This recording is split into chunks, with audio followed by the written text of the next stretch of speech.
now transgender people can't serve in the military. Unbelievable. You know, Makes no sense. I'd hate to tell a lot of you people this, but a lot of you have likely gone to the bathroom next to a transgender person and you didn't even freaking know it. Yep.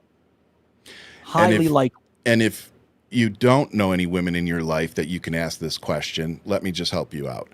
When you go into a women's bathroom, there are no stand-up urinals. All there are stalls. Yep. And a couch, maybe, if you're lucky. Okay.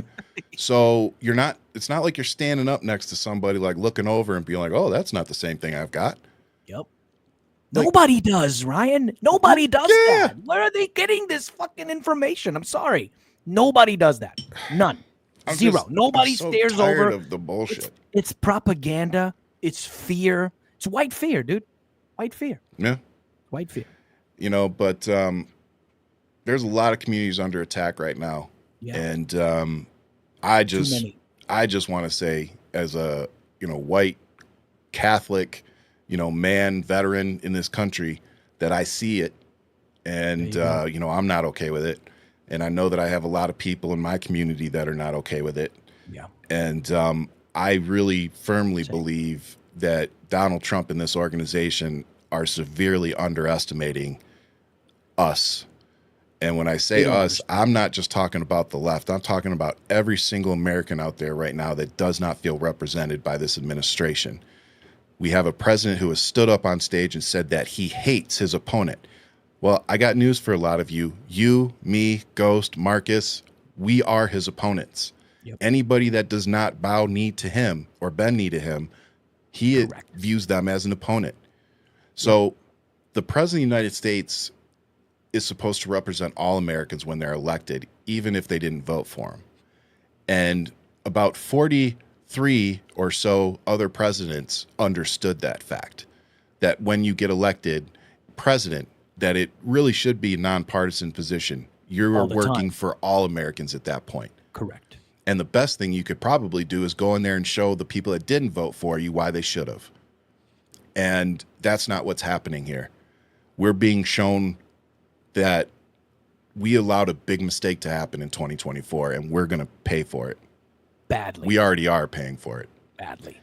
And unfortunately, we don't have enough people, elected officials currently in government, that are willing to do what needs to be done, which is impeach this man and actually convict him in the Senate and remove him from office and make sure that he can never assume any public office again, which is exactly what an impeachment conviction would do.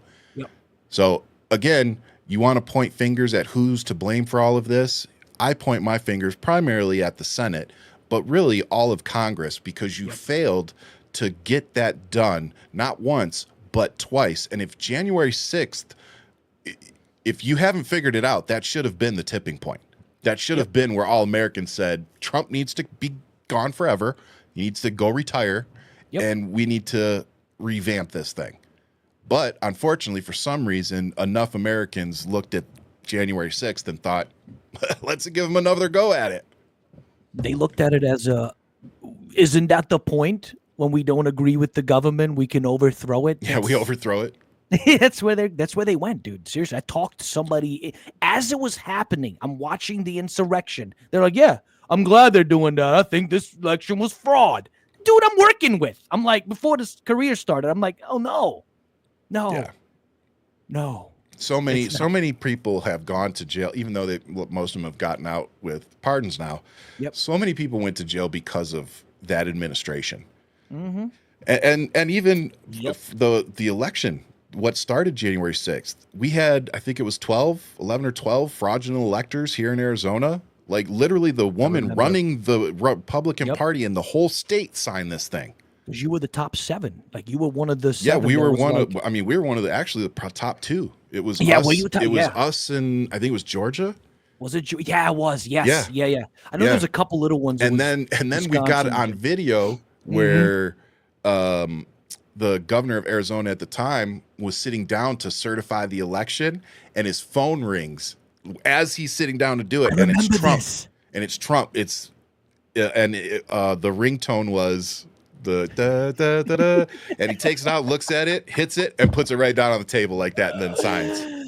Oh, I remember that. I was like, damn, Doug Ducey, Yeah. that was his name. Douchey, that's right. Douchey. Dude, that's We used what I to used call to him call him. Douchey.